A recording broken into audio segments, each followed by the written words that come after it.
comes down to computers communicating. The information superhighway can be a confusing mix of on-ramps and off-ramps. Bitcoin is worthless artificial gold. Is it still rat poison? Probably rat poison squared. We need to get into the world of, okay, this is actually foundational technology. What the Internet of Money does is it creates a single network which can do a microtransaction to a gigatransaction. The internet is going to be one of the major forces for reducing the role of government. The one thing that's missing, but that will soon be developed, is a reliable e-cash. Alrighty, boys. Welcome back to another episode of Final Settlement. Today is Tuesday, May 27th, 2025. Recording on a Tuesday instead of a Monday. Had a nice little break. Happy Memorial Day, boys. How are we doing? No shortage of headlines. We were just chatting before we hit record. Also, Riverside is down. So there's a lot's happening in the world. They don't want us to record this pod. They don't want us to get the signal out there. So we're recording on Zoom. But yeah, headlines across the board. It's Bitcoin conference week. I think Trump just announced a Bitcoin Treasury company with billions backing it, multiple billions. Where do we want to start? Yeah, well, definitely want to start with this. Almost didn't happen, but we've had such good feedback with the podcast that the show had to go on. So we did a quick audible and got this recorded on Zoom, and so it'll still ideally be released today.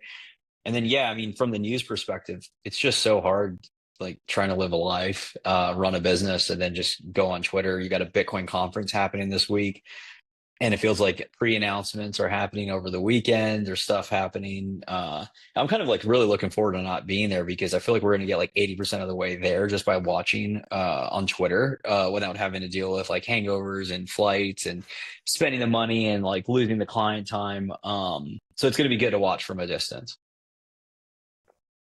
Absolutely.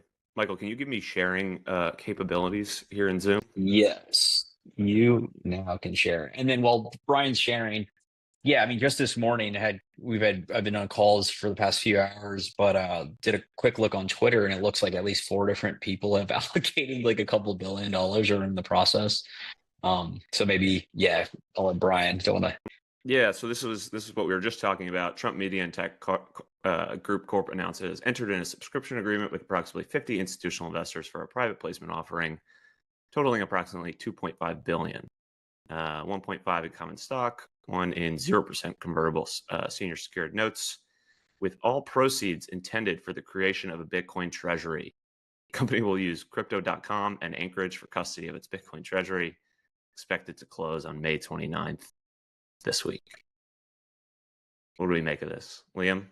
I mean, number one, the president is putting his name on something Bitcoin related, right? Like we can say that this is like a scam all we want, and we'll get into it, but like the president of the United States has a company that is buying Bitcoin. So I mean, please just, there's going to be a lot of noise out there, but like he's putting his name on this, and we are going to see a lot of, people in his circle just getting more interested. And, people may say Bitcoin's a scam because of this, but like, you just have to realize that this is the direction that the US is going and that Trump is moving. We're seeing countries all across the world, like Pakistan has announced that they're doing Bitcoin mining now. It's becoming really of strategic importance. We're seeing long end yields across every single country go up significantly. People are, looking away from, traditional inside money versus hard assets at the moment across every single place in the world. Every institutional investor is waking up to this. This is not going to be the last announcement. I expect, we should see at least probably like 25 more announcements of, Bitcoin treasury companies by the end of this Bitcoin conference week. This is kind of just the beginning of how crazy this is going to get. Yeah. I think the two things to call out, there was a tweet on top of this, but I don't know if it was Plebiter or one of the guys that are kind of cynical against the kind of like, I think the treasury stuff, but also just some of the stuff that Wall Street's doing. It was interesting because he says like there's no chance SPR happens because of like political not infighting, but like the notion that they have inside knowledge that an SPR is coming, they're buying. But this kind of goes back to what we've been talking about the past few months with Lutnick's, sons running the company and Trump's sons running theirs. It's like, I don't think any of these roles matter anymore. And I don't think this like precludes, this probably further indicates that an SPR is coming at these private companies. And then the only other thing two things worth mentioning is this is interesting because they already have an existing company. I don't know what their, balance sheet looks like, but it's also accessing debt and common stock, where a lot of these other companies are just selling stock versus being able to raise debt based on some of their existing cash flows. But the other last thing, and I know Brian, you have a lot of thoughts on this, this kind of just further underpins, sure, it's great downwards pressure, but this kind of underpins the full ICO notion of like, these are just different tickers, access to larger liquidity pools via traditional brokerage. But at the end of the day, they're based on the vibes and memes of whoever's, name is recognized. But it hit me thinking about it over the weekend in the same way, because I know Brian's been a big proponent of like Bitcoin dominance rising. And I'm not saying it will to the extent we've talked about before, but this actually further perpetuates or like that notion that before it was Bitcoin, people came into Bitcoin and they cycled into alts. This is that same thing when you think about it, is people are becoming wealthy in Bitcoin terms, and then they're naturally taking that Bitcoin and they're saying, I can make more Bitcoin on my Bitcoin by coming in to these products. And that's why you see the Adam Becks and all these like well-known influencers are now wealthy, being able to come into this and like, effectively fleece like retail. So anyway, this is all like kind of maps to what we've seen before, but it's kind of crazy that we didn't see it coming. I didn't see this ICO like stock ticker for treasuries happen. Yeah. It's wild. And just for the record, this has been part of my dominance thesis, is like these are the new altcoins, effectively how you get or you try to outperform Bitcoin.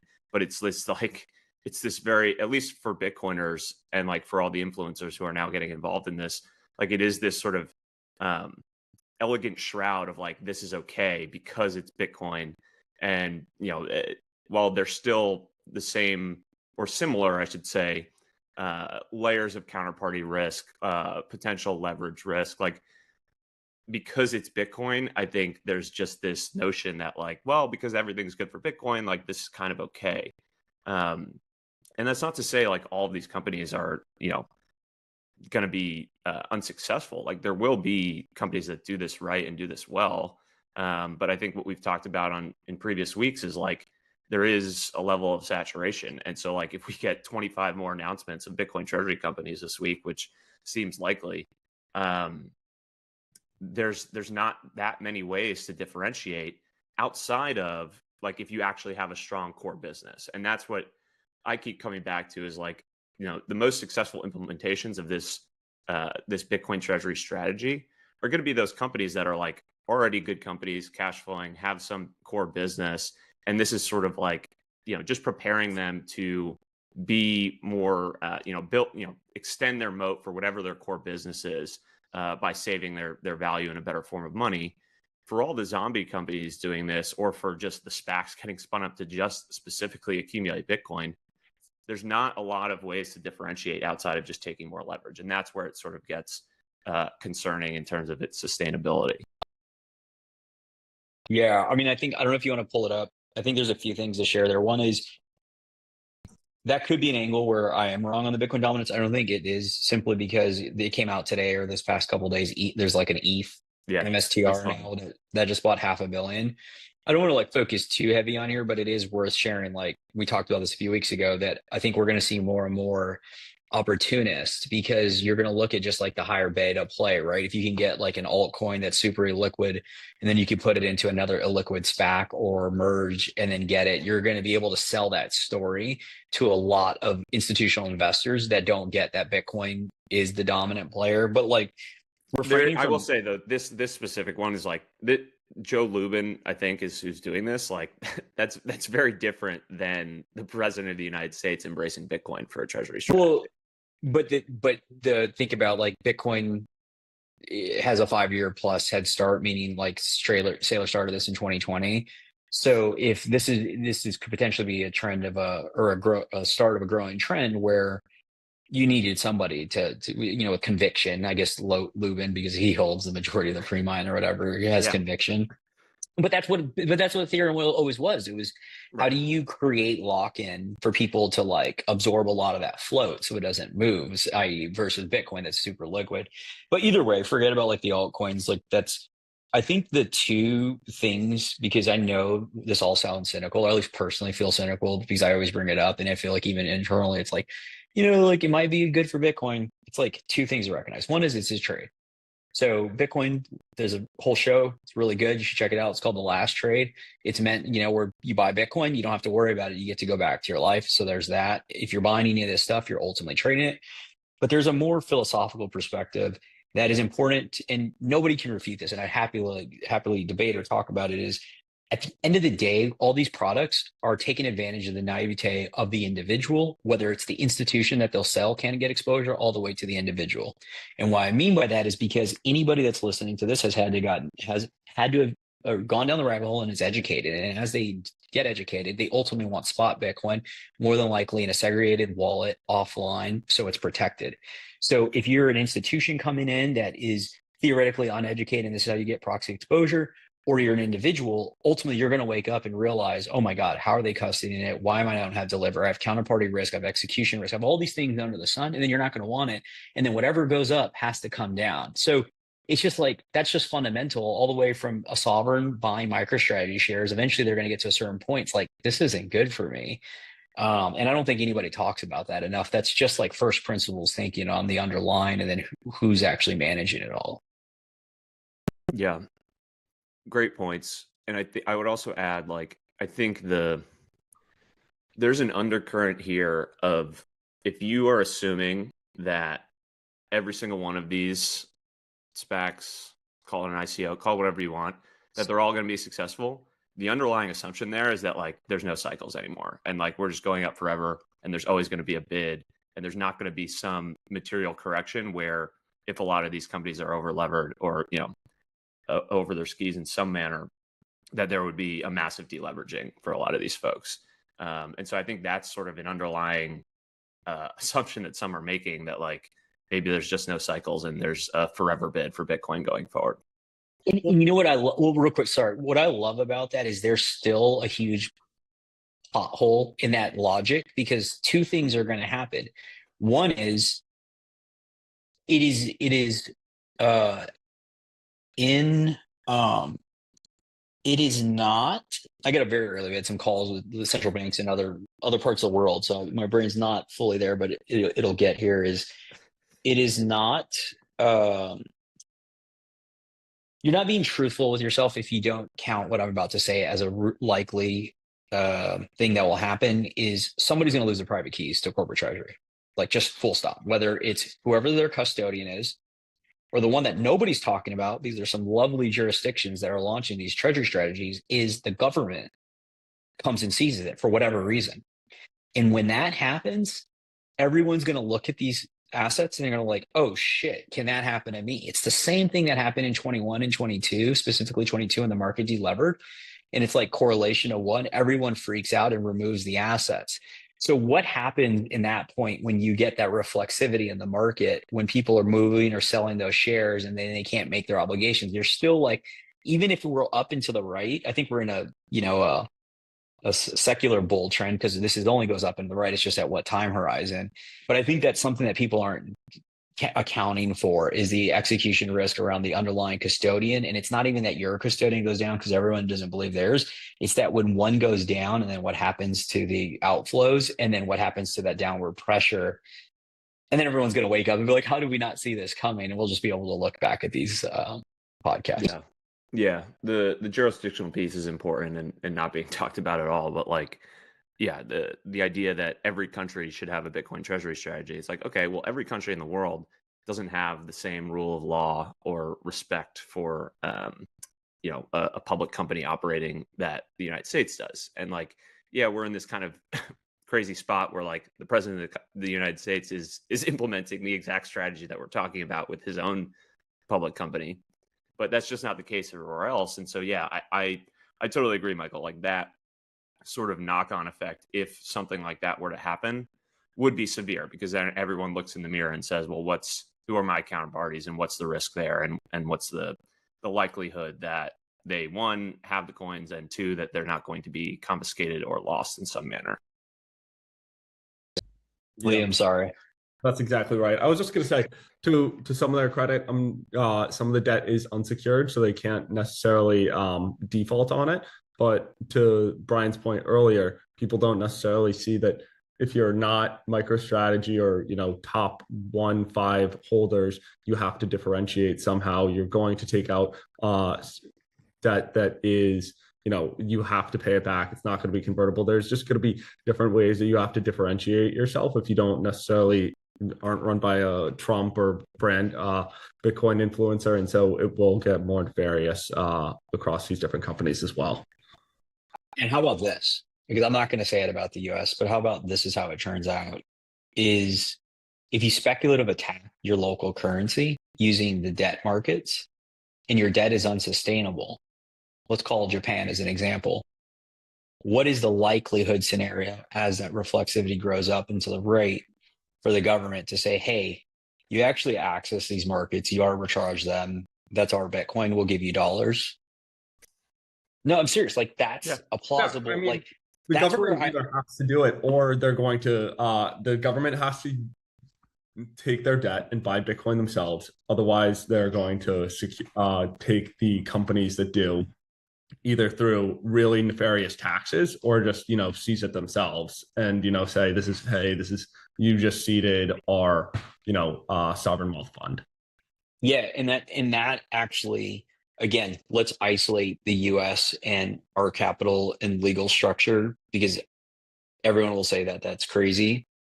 But if you look at like Japan is the easiest example, to your point, if you speculative attack their currency, which is what this is, which is what everyone knows it is, and they have an unsustainable structure and their currency is going to hyperinflate unless they're able to back it with a harder asset, that is a logical way that they would be able to explain it and then give everyone at par their dollars or whatever it looks like. And honestly, like, I think that's where this all goes. And what's funny is when you talk to sophisticated people that are buying these MSTR shares and other things, they're all like, yeah, that's probably going to happen, but I'm going to get out before then. Or like, right, everybody get made whole. Yeah. Everyone thinks they're gonna complete the trade, as we mentioned, before anything goes wrong, which is just never the case. Someone gets left holding the bag. Okay, I want to transition slightly to this clip of Chamath from the All In Pod a few days ago, and he's talking about the big beautiful spending bill that is currently going through Congress. And effectively, I think I'm going to play the longer clip because let me know if you guys can hear this. Unfortunately, for President Trump's agenda and for a MAGA movement, this is the worst of all conditions. The financial markets will punish us. The political calculus will be for the president to decide how much credit he actually wants to take for this bill. Because even though it has his name on it, the contents of the bill are different in actual facts than what I think he intended. Mm-hmm. And what I mean by that is when you look inside of what happened in the 11th hour last night, it's disappointing. This thing is like anti-Doge. If Doge was meant to be a reflection of the American voting population's desire for meaningful reform in government, cost controls, some form of austerity, and to get this debt spiral in check, this is the opposite of that. What happened was, in the 11th hour, you had a handful of people abstain. You had one person that passed away in the last few days. You had one person that fell asleep on the floor of the House, so he wasn't even woken up for the vote. And in the middle of all of that chaos, what happened was all kinds of things were added and attached and canceled at the last minute. Because what happens is you have to have these puts and takes, as Freeberg described. If you want to spend over here, you have to find a cut over there. But I think what happened was there was really not a lot of financial literacy used to decide what to actually put in and what to cut. And that lack of discipline is going to create, I think, a negative set of consequences. So what are those consequences? Today, The 10-year is around 4.5%. At the rate in which it's escalating since Liberation Day, by the end of this year, we're going to be past 5%. The 30-year is on a rate now to get past 6.25%, maybe even reach 6.5%. Those are way beyond what most people thought was a reasonable place to be for the United States economy. And so what will the implications be as rates go to those levels? You'll de-lever from the United States. You'll sell US debt. You'll own things like gold and Bitcoin. If you're curious about what's happening to gold and Bitcoin, they started to spike in the last few days. You'll have ratings organizations that add to this cascade by downgrading the United States. That happened on Friday. You'll have very smart people starting to signal that this is a much harder problem than they initially thought. That's how I personally. Thanks, Brian. I had to put you on mute because it was echoing. But thanks, Brian, for having audience listen to All In podcast via Final Settlement. There's the longest audio clip ever. You're on mute. I had to put you on mute because there was an echo. Sorry. That was a lot of Chamath. I agree. But there was a lot of good things to pull out of that. And I think the things that stood out to me are one, like Chamath and others have been massive cheerleaders of everything that Trump has done over the past 6 to 12 months. This is a slight departure from that, where he's saying he's kind of giving him an out and being like, oh, I don't think he knew that this was going to happen to the bill. And he ends up not taking credit for it because it's pretty much the opposite of everything that he ran on in terms of actually cutting into spending and attempting to reduce the deficit with programs like Doge, which at this point seem like they've sort of been abandoned. And so lots of things got added to this bill in sort of the 11th hour last week. And I think I've seen a few different numbers, but basically it sounds like this would add 2 to 3 trillion to the deficit over the next decade. And so it's a long way of saying, like, we've kind of known this. Nothing stops this train. They have to print, they have to spend. And he mentions in there, this is why you're seeing people want to own hard assets, gold and Bitcoin. And so I think this was just worth calling out. Sorry for the long clip, Michael. I know you're it's all good. I think this kind of further supports, we've talked about this for a few years on the last trade. There's been a debate on how smart these guys are. At the end of the day, I think, like, maybe not Kalkanis and even Freebird, but some of these other guys are insanely smart, and they have to speak the language to their LPs and their investor base. And so Chamath has called this since 2012, 13, Bitcoin Schmuck insurance. He's understood where this all goes. He didn't talk about the government debt problem. Now he's in a position where Bitcoin and gold are a trade that makes sense. He's talking about rolling up some other fund-to-fund stuff. Like, I think this plays into the more of the narrative that is palatable for him. And it's similar to the conversation we just had about, there's this understanding that in the Bitcoin space, as the Bitcoin price rises, they'll like blame the people that were Bitcoin investors for whatever, hyperinflation. I don't know if that's the case, but it's very similar to what we'll see in the debt structure. If everyone's accessing the debt to buy Bitcoin and there's all this stuff, they're not going to remember the 50 years of, fiscal responsibility. They're going to remember the past 5 years or 3 years of all these people arbitraging the debt markets to buy Bitcoin.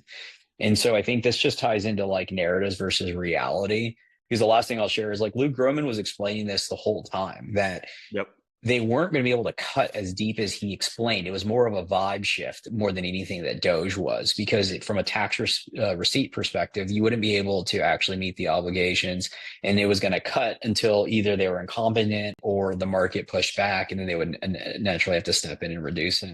So I think this all plays into like what people are saying versus like what's happening behind the scenes. It was all just like a campaign strategy, really, of just like saying we're going to cut the debt and deficit. And at the end of the day, it's really up to Congress what the debt and deficit end up looking like. None of them really have any big desire to cut the deficit, because, that significantly hurts their reelection chances. And so they're not going to do that at all. I think it was kind of just a narrative thing. And, at the end of the day, Trump has always run massive deficits as well. Elon, has been very, very quiet about all the politics stuff over the past like 2 or 3 months, probably since like tariffs kind of first started off. That's likely due to Dodge not having as much of an impact as expected. He, I think, kind of came out over the past week and said, hey, like, I'm going to focus a lot less on campaign donations in the future. We need to grow our way out of this debt. There was not really any spending cuts in there. Scott Bessent was originally came out and said, we're going to get like deficit to GDP down to like 3%. He's pushed that back. And like the whole narrative from everybody inside the administration is just, we need to grow faster than our debt in order to get this out of this situation, which just means that inflation will need to be, you know, kind of what it is now, mildly hot for a sustained period of time, or there would need to be massive appreciation in assets so they can get significantly higher tax receipts from capital gains taxes. I don't see any massive tax shifts, and it's just going to be more of what we continue to see, which is just, you know, people that have hard assets being able to significantly outperform those who do not, unfortunately. Yep, that's well said. I think it's the Bessent had an interview last week, which sort of, you know, tacitly admitted all of this as well, of like, yeah, we're kind of giving up on the initial goals here, and we're just going to have to nominally grow our way out of this, which means they're going to continue to debase the currency effectively. And so, you know, it ties into everything, like you mentioned, Michael, that Groman has been saying for months to a year, around they kind of understand this, and they know that they need to embrace hard assets on one hand, while also embracing things like stablecoins to continue to sort of kick the can down the road of filling the hole for long-term government debt via these stablecoin issuers. So I think it's you know, that plan that we've kind of been talking about for months is kind of coming more into the picture now as people grapple with the reality of the situation on the ground. Okay. Do we want to go to the Saylor clip? I won't play the whole thing, Michael, because I know you. Well, I mean, we can, because I haven't heard it, but maybe before that, I wanted to pull this up because I don't even think I'll get most of them, but we'll do 5, and they'll be pretty big. So for anybody listening, I'm just going to pull up a few clips that have come up in the past, call it 48 to 72 hours, because I think this ties into the some of the rest of the conversation. And the thing that nobody's really talking about, we all know, you know, custody risk when it comes to third parties exchanges, but then thinking about just the notion of, you know, self-custody, and ultimately what has been deemed as okay, you know, for a Bitcoin price of $100, $1,000, 10,000 is starting to very much not be okay at 100,000 and beyond. So the first clip, this is CNBC, Bitcoin Rico, Feds say $65 million crypto theft ring blue, 13 million on exotic cars, nightclubs. So this is prosecutors have charged 13 men stealing about 265 million. This next one is crypto investor allegedly tortured captive Italian businessman with a chainsaw for weeks in Lux NYC pad and sadistic scheme to gain password. Again, these are all within the past 2 days. This is on Cointelegraph, U.S. tourist drugged by fake Uber driver and robbed of $123,000 in Bitcoin. This last one is less on the physical. This is more phishing. Minnesota man clicks phishing email, opens Coinbase, and watch Bitcoin vanish in real time. And then this one is a little bit longer, about 7 days. It's a whole Wall Street Journal op-ed, severed, or I don't even know if it's an op-ed. I guess this is done by their columnists. But the title, Severed Fingers and Wrench Attacks Rattle the Crypto Elite. And then it breaks down at least 5 to 7, you know, examples of things that have happened outside of the ones we just called. And the main reason for calling all this out is all the data is out there. We've talked about it before. We made a joke yesterday in a group chat that, you know, folks were updating images on Twitter of like groups in the family office or high net worth, whatever's happening in Vegas yesterday. And it's kind of like, crazy because I'm pretty sure this exists today. And if it doesn't, it'll exist very shortly, is you can upload that picture and then effectively be able to search and index images, names, addresses. And people think this is crazy, but between chain analysis and then all the data that's been leaked by all these exchanges, you can pretty much discern directionally the amount of crypto holdings somebody has. And this is just a recipe for a lot of like pain and misery over the course of the next 3 to 5 years, because there really isn't a solution or hadn't been a solution for a digital bearer asset. And how do you protect an individual from third party exposure via an exchange, but also not having to have this asset in your house or next to your house in self custody. So just worth calling out, because this is something that's just going to increase. We've been talking about it a lot. And it's something for folks to be aware of, because even if you're an individual, which generally, Bitcoin adoptions via males in the age of 35 to 55, it's not even about that individual anymore. It's about their friends and family and where they're exposed. I had a call with a significant client that was on Coinbase for 9 years, knew he needed to get it off the exchange, but referenced, like, I thought it was always better there than if it in self-custody had a higher likelihood. And I brought up, did you see this article about the severed fingers? And he's like, God, I did see that. That's why we're having this conversation. I hope to God my wife doesn't see it, because his wife's going to kill him if he put, their children, their family in that position. And so, yeah, just a long-winded way of explaining to be aware of the risks, because they're coming. If they're at 100K right now happening, just imagine what 200K or 150,000 Bitcoin looks like. Yeah, unfortunately, it's only going to ramp up as the price, and bad people see those articles as well and just kind of see a honeypot there and understand and are getting significantly more sophisticated over time. Would caution anybody in Las Vegas to, keep their wits about them, not get too drunk at any of the events. I think that's good practice regardless, but especially if you have, a significant amount of your money in Bitcoin, probably don't talk about your custody setup if it's unsecure, and just really think about how you want to mitigate the risk for not only yourself, but it's going to be ultimately, if you have any loved ones, they're really the biggest single point of failure. Yeah, and we have talked about this a lot. It's going to accelerate, and one aspect of this that we've also mentioned is like this kind of stuff is what keeps people out. This is what creates the friction to adopt Bitcoin in general, because when a lot of these headlines were breaking over the weekend, I was with a group of quote unquote normies, and they were bringing it up to me. Like, did you see these headlines? And I was like, yeah, like this is a bearer asset. This is why this is actually, relates to the company I work for in trying to mitigate these things from being possible.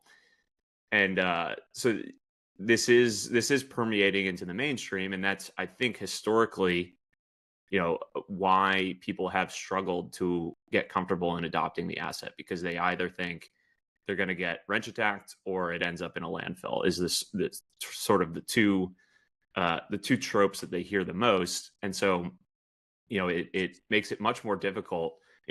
Learning about Bitcoin and going down the rabbit hole is hard enough. And then when you see these things, it puts up a natural blocker to say, like, I don't want to even go down that road or deal with that, because it seems really dangerous and risky. And so unfortunately, it's going to keep happening, but we need to keep talking about it and keep talking about solutions that mitigate these things, because that's the only way that we're going to sort of, allow adoption to proliferate in a safer, more resilient way. Yeah. Yeah, I think we'll cover a little bit more in the MIC stuff, but I think it's just something, to be aware of. I think the only thing maybe to add is, historically, we talked about this internally, but we weren't as loud about it because it sounded self-serving, or that we were talking our book, but we knew that these things were happening, because for everyone that is public, there's anywhere between 10 to 100 that happen that somebody doesn't report, either because they're embarrassed, they don't want to be a future attack, known that they have crypto and that they'll give it up if they're kidnapped. And so, but it's becoming so prevalent, and most people aren't sharing this with them. Like, that's one of the core things that I think we anchor towards, as far as a lot of folks will ask what's different about Onramp versus other firms. And there's a lot of things, but some things can be commoditized. The thing you can't commoditize is forward-looking nature and philosophical understanding of this space. And the thing I joke about is, like, we understand the space so deeply, we never put you in harm's way for this to happen. And so that's something just to be aware of. If you're exposed to these things, you should question who your counterparty or who's not telling you about this, because everyone talks their book. If they have a hardware device manufacturer, they'll explain why hardware device is the best. If you're collaborative custody, they'll explain that. Multi-institution will explain why that has a great part in the market. But the reality is you have to start to look at the objective truths and where you fit in your risk profile and what could potentially happen, and think critically of like what is best suited for the individual at 100K, 200K, and $1 million and beyond, and really think about that. And that's when the inheritance and all the stuff, comes into play. Absolutely. All right, we want to go to the Sailor clip for a minute. Let's do it. All right, let me pull that up. Before you pull it up, share how big your MSTR bags are. If you're showing Sailor, he must. My personal bags are non-existent. Okay. You might want to go on mute. One second.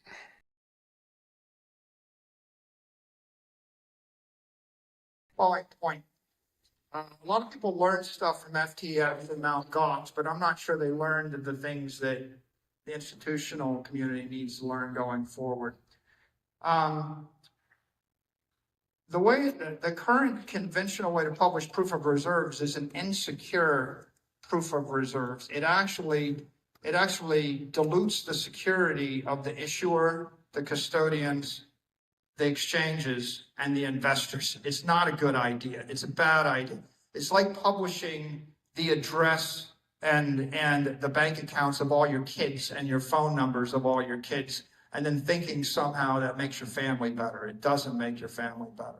So no institutional grade or enterprise security analyst would think it's a good idea to publish all of the wallet addresses such that you can be traced back and forth, and every future transaction can be traced. I would say, go to AI, put it in deep think mode, and then ask it, what are the security problems of publishing your wallet addresses, and how might they undermine the security of the company over time? It'll write you a book. It'll be 50 pages of security problems. So the problem with proof of reserves, the way that people do it right now, is it's first of all, it's a proof of assets that is insecure, and it is not a proof of liabilities. And so if you really want crypto security and you're maxi about this, my suggestion is buy Bitcoin, self-custody your Bitcoin. It's pretty freaking obvious, right? You should own the Bitcoin yourself if that's what you want. If you're going to be a securities investor, okay, if you invest in securities, what you want is an institutional grade proof of assets and proof of liabilities with them netted out, okay? And the best practice of that is not to publish the wallet. The best practice of that would be have a Big Four auditor that does an audit that checks to make sure that you actually have the Bitcoin. And then you also have to check to make sure the company hasn't rehypothecated or pledged the Bitcoin or entered into any debt or credit obligations where the Bitcoin is pledged. And you have to net those out, and you have to publish those, and you have to sign them as the Big Four firm. Then you have to wash it through a public company where the CFO signs, then the CEO signs, then the chairman and all the outside directors are civilly and criminally liable for it. And so if you really want the best practice for securities attestation, it would be a public company with a Big Four auditor with an audit subject to Sarbanes-Oxley in the United States. That's what my company is. It's much better than simply a proof of reserves wallet. At some point, I would say I can see implementing some kind of proof of reserves if you can come.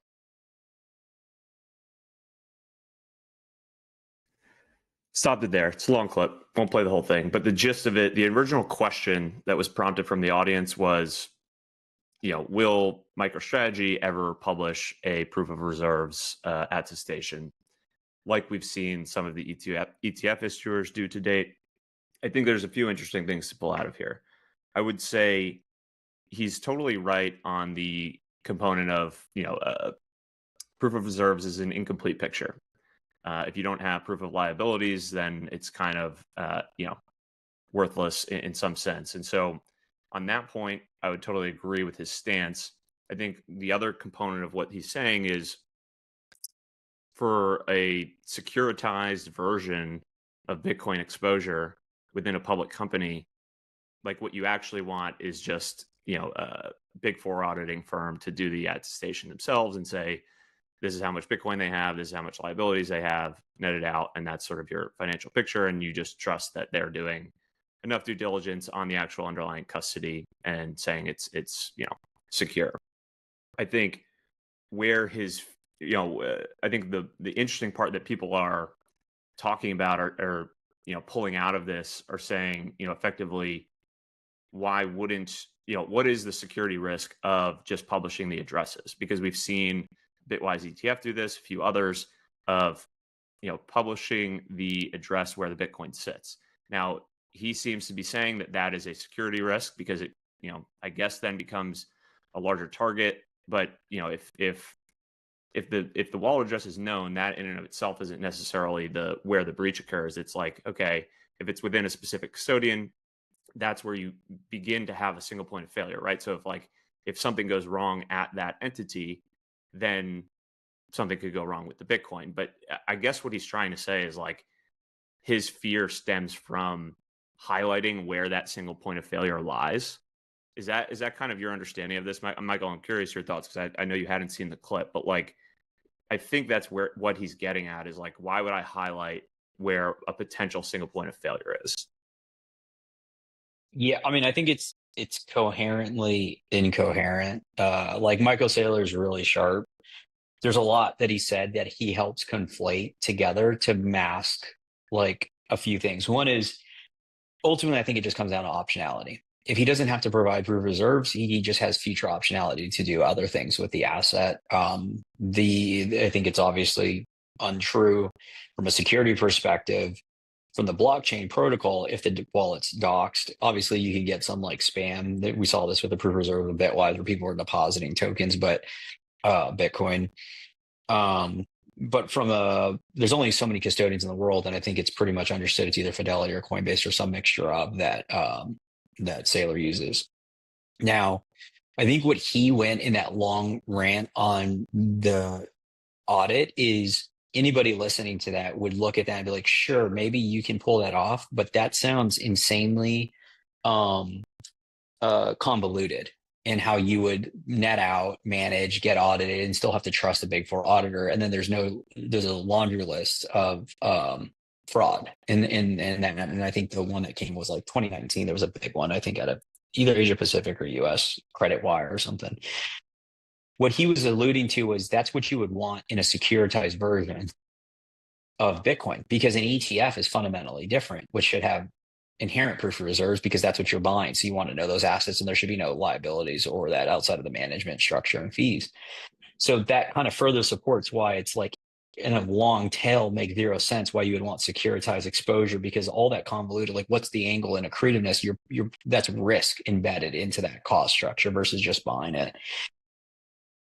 So I'll pause there. Does that make sense? Because then like we can go into the ETF. But anything you want to add on that side? Go ahead. I think you hit the nail on the head. They have said that they want to be, the Bitcoin bank of the future, and that means lending out their Bitcoin. And so if they do that, they ultimately don't necessarily want everybody to understand how much Bitcoin they have versus how much they don't, because there could be a quote unquote bank run on, strategy.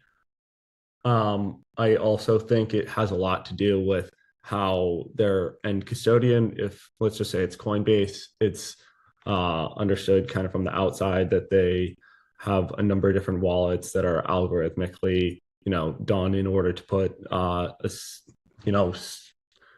specific number of Bitcoin across like different wallets. That would dox how their custodians are managing their own, wallet. But ultimately, yeah, it's just, it doesn't necessarily I think that the investors are fine with it. And so until they're not, then he can kind of just get away with having to do as little as possible in terms of their proof of reserves.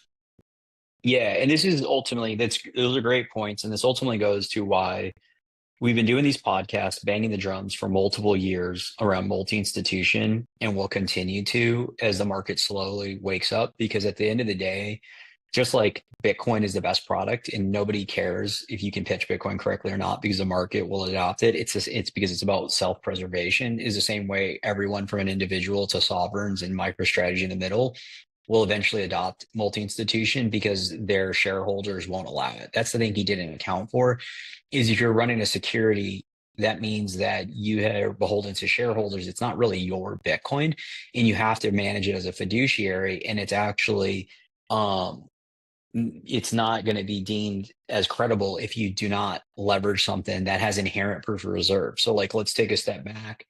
I think there's two really important themes that, again, you don't hear this publicly because nobody's incentivized to explain it.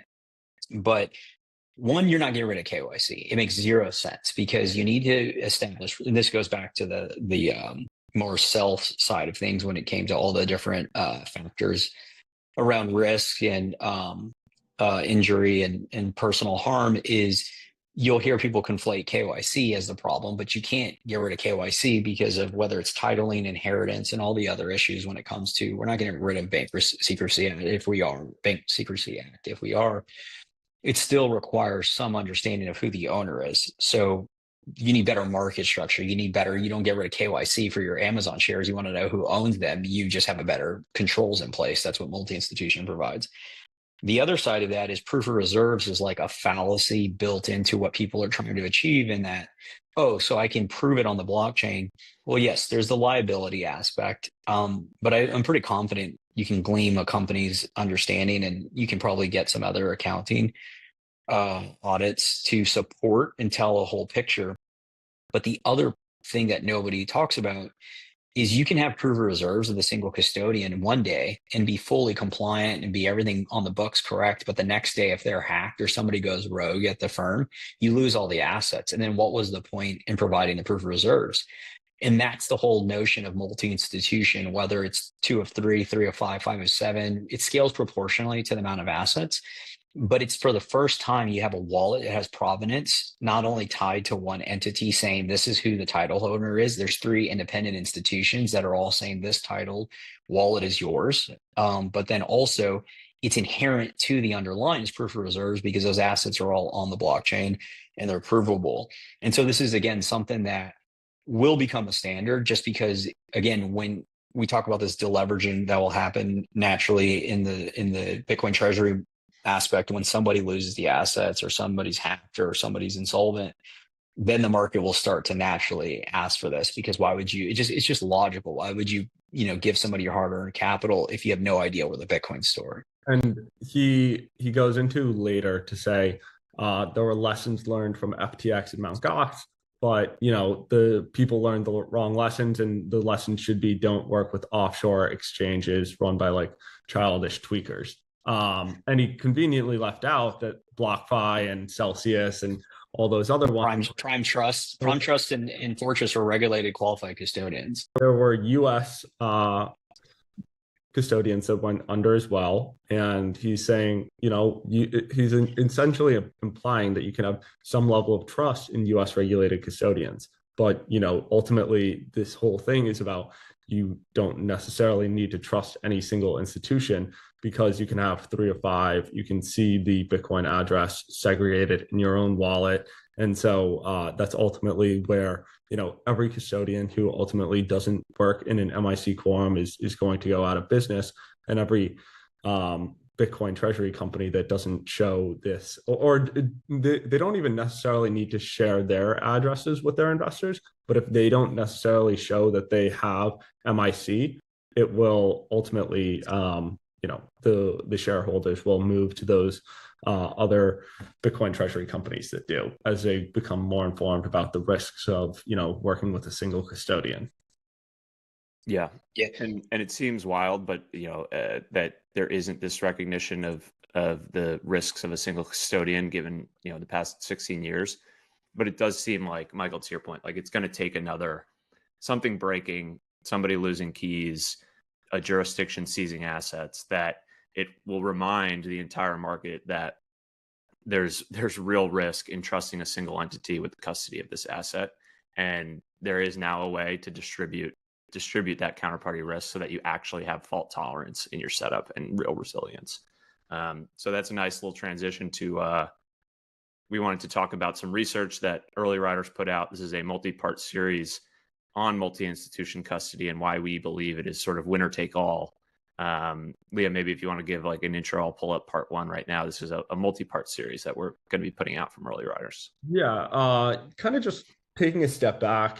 Over the past 100 years, custody hasn't been important because it's been an asset that essentially you don't need to take custody of. You can always print more digital dollars, and if you lose them, there is insurance on them up to a certain amount.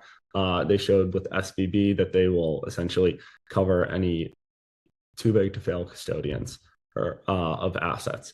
And that's fundamentally different than, where we were for the past 100 years prior to that, as well as where we are now with both gold and physical digital bearer assets. Anybody could take custody of gold, but there was always somebody bigger and stronger who can come to your house and take it from you. The same thing is true with Bitcoin, except for that it's actually even more valuable because it can be distributed across multiple parties with multi-sig. And so that means, one, we've been able to sidestep some of the challenges of gold within the first, let's say, 16 or so years with, people holding Bitcoin with their private keys, either in self-custody, multi-sig, or collaborative custody across different jurisdictions. And, some people that's still not without the inherent risk of, somebody bigger and stronger coming to your house and taking it from you. But ultimately, that's what's going to happen, whether it's a government or these bad people who come in and, cut people's fingers off. Just, we brought up the 5 other slides earlier on. And ultimately, this whole thing is going towards every company that doesn't work with multi-institution custody, that is a financial service provider, whether it's a buy-sell on-ramp, a custodian who you want to work with for the next 100+ years, lender, any kind of party that you want to work with. You really need to be able to have your Bitcoin for the long term. If we keep on talking about how this asset is going to be worth, maybe even 50% of all assets in the future. And in order to get there, there's going to need to be, if you're a financial service firm, you're going to need to either work with MIC or, you will ultimately lose the customers as they become more aware of all of these risks. Yeah, it's a great recap. I think this is the second part we'll cover. I forget how many parts they ultimately got split up into, but the reality is we were initially going to put it out as one piece, and then thought to do it justice, we'll piece it out and then talk about it a certain portion on the podcast to make it a little bit more concrete. Like at the end of the day, Bitcoin is a new asset. Liam keyed on it. It's different than gold. So the self-custody component, while valuable, was predominant when the price was lower because there wasn't as much knowledge in the market. People steal from people's houses for much less than a Rolex watch. And so to think that hundreds of thousands, if not millions of dollars are going to be on our person, we're going to be open to risk. And so now, like, just breaking down 3 key components, because what Liam's sharing is that multi-institutions winner take all from the individual all the way to the institution. From the individual, the 3 that are very easy to walk through, and we can walk through a lot of them over the course of the next, couple of weeks, but custody, inheritance, and IRAs, because you can say those are all objectively true. It's not to say multi-institution should take over the 100% of everyone's custody holdings or will. It's to say that for a large percentage, you do not want to have that on your person. And have yourself as a single point of failure in the same way you can have a third party individual. Now, custody is the bedrock for all financial services. So now when you start thinking about some of the most, obvious examples, is inheritance is a very critical one. People preserve their wealth so they can pass it on. Well, if you leave it at a third party exchange, we all know that those probably don't outlive you. But then also, if you leave it on a hardware device, not only will the hardware device definitely not outlive you because they just suffer from bit rot and they're pieces of technology, but ultimately you're left at best creating a treasure map for your family. These are all objectively true. They're not like, theoretical examples. The other one is IRAs. IRA is a great one because that's meant to live into the future, whether it's 10 to 30 years. Historically, exchanges and custodians haven't lived that long, and then definitely devices don't, and that brings up that issue. On the other side of it, just to further support, on the business side, it's a thing that we fundamentally look at when we're investing in companies, whether it's, Onramp, as well as other companies building a multi-institution, is at the end of the day, it's just a better business model. Not only does it allow you to have a more robust offering to offer services to a majority or a larger part of the market, specifically high net worths, because when they buy larger amounts, they're not going to want to take delivery of all of that. But it also, from a pure investment perspective, gives the exchange or the financial service firm better unit economics, because now they're not trying to fight for every net new client. They're able to have reoccurring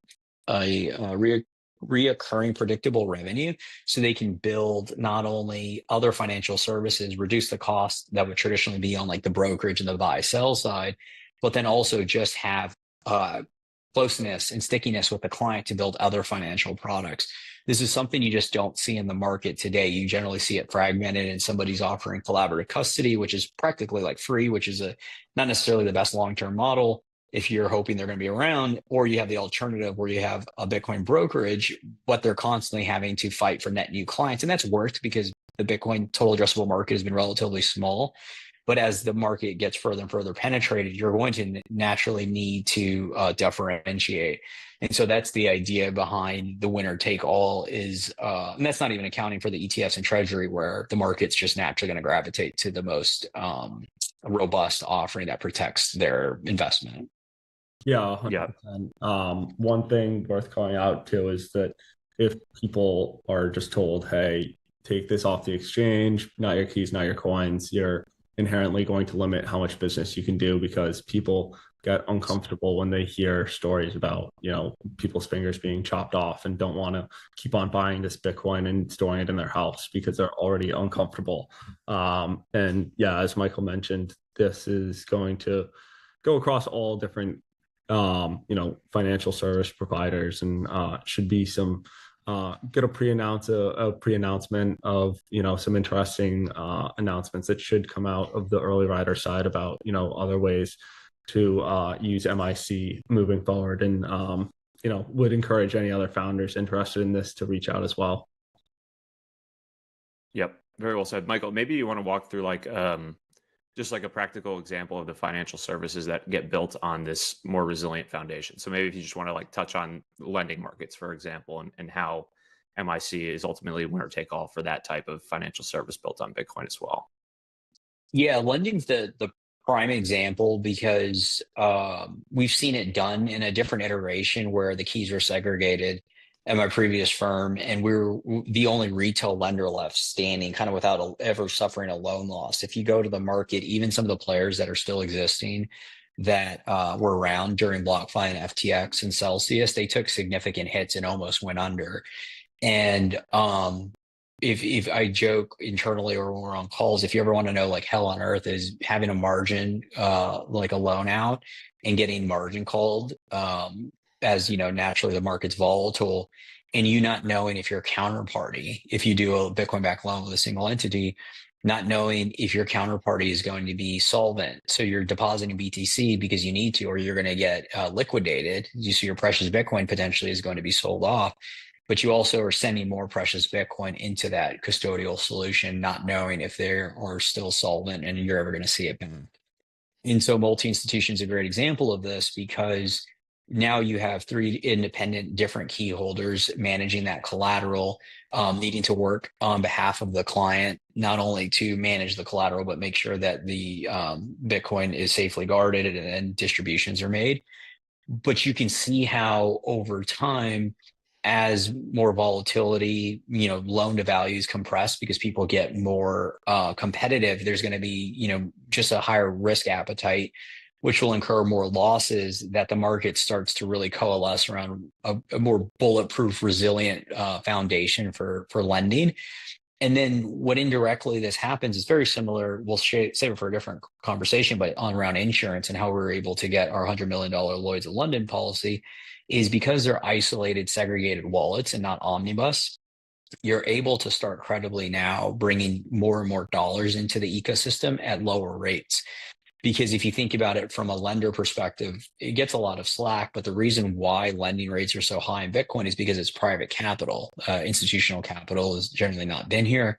And it's simple because if institutional capital deemed Bitcoin-backed loans as non-risky, even though everyone listening here knows they're not, and Bitcoin's pristine collateral, think about it, the asset price would be much higher because those institutions would have just bought the Bitcoin, because if they understand Bitcoin's CAGR versus the loans. So you have to force dollars out of private capital's hands and reward them for that risk. But over time, as that starts to proliferate, more people know about Bitcoin, and especially institutional capital comes in, well, now they're going to look at, well, what's the riskiness of the underlying? Where is it custodied? And so you can see how that naturally drives down prices as well. And so it's like a marketplace structure, right? You need more people demanding better loans and more credible lending constructs, but then institutional capital will feel more confident in there. So we have some exciting announcements on that space. And like Liam said, also just global on-ramps that will be leveraging multi-institution to, I don't even know if it's out-compete, but I guess it is. I just don't think multi-institution competes with single custodial exchanges, because once the market's educated, they naturally don't go back to those entities unless it's for friendly money to just buy a little bit of Bitcoin and then move it off into multi-institution, because there's no reason to trust a single institution after multi-institution custody exists. Very well said. And as mentioned, this is a multi-part series, so we'll have the next iterations, the next parts of the series coming out over the next few weeks, and we'll continue to touch on them here on the show, and we'll link to these first two parts in the show notes. Anything else before we wrap, boys? A great rip. Well, if anybody's listening to this before last trade, we'll probably pick up on last trade on everything happening this week during the conference and talking about it in real time. So we'll try to get this one out for people traveling to the conference. And then if you're around, we'll be talking about it. If you're not at the conference, this will be your recap to hear in real time while everyone's having fun. All righty. Sounds good. Thanks, boys.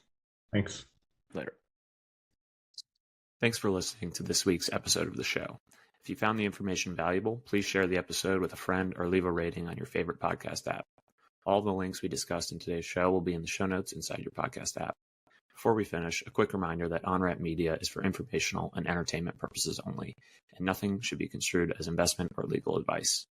Regardless of where you are on your Bitcoin journey, we'd love to hear from you.